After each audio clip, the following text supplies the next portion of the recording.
नमस्कार, मी Deepak Palsule. ABP माझाच्या job माझा या नोकरीविषयक सेगमेंटमध्ये आपल्या सगळ्यांचं स्वागत. सार्वजनिक त्यासोबतच खासगी क्षेत्रामध्ये जर तुम्ही नोकरीच्या संधी शोधत असाल तर याच नोकरीच्या संधी आहेत कुठे आम्ही तुम्हाला आज सांगणार आहोत. सुरुवात करूया जॉब माझाला. महाराष्ट्र अन्न आणि औषध प्रशासन विभागामध्ये वरिष्ठ तांत्रिक सहाय्यक हवेत. यासाठी शैक्षणिक पात्रता BSc किंवा फार्मसी पदवी झालं असणं गरजेचं आहे. एकूण जागा आहेत 37. वयाची अट आहे 18 ते 38 वर्षापर्यंत. ऑनलाईन अर्ज करण्याची शेवटची तारीख आहे 22 ऑक्टोबर 2024 आणि अधिकृत वेबसाईट आहे fda.maharashtra.gov.in.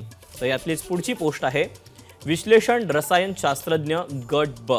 यासाठी शैक्षणिक पात्रता फार्मसी पदवी किंवा MSc झालं असणं गरजेचं आहे. एकूण जागा आहेत 19. वयाची अट आहे 18 ते 38 वर्ष. ऑनलाईन अर्ज करायचा आहे. ऑनलाईन अर्ज करण्यासाठी शेवटची तारीख आहे 22 ऑक्टोबर 2024 आणि अधिकृत वेबसाईट आहे fda.maharashtra.gov.in. यानंतर वळूया पुढे. महाराष्ट्र राज्य ग्रामीण जीवनोन्नती अभियानांतर्गत राज्य संसाधन व्यक्ती SRPS हवेत. यासाठी शैक्षणिक पात्रता पदवीधर किंवा MSW किंवा MBA झालं असणं गरजेचं आहे. एकूण जागा आहेत 394. वयाची अट आहे 60 वर्षापर्यंत. ऑनलाईन अर्ज करण्याची शेवटची तारीख आहे 30 सप्टेंबर 2024 आणि अधिकृत वेबसाईट आहे umed.in. या वेबसाईटवर जाऊन तुम्हाला या जागेविषयीचे सविस्तर अपडेट मिळू शकतील. एबीपी माझा, उघडा डोळे बघा नीट.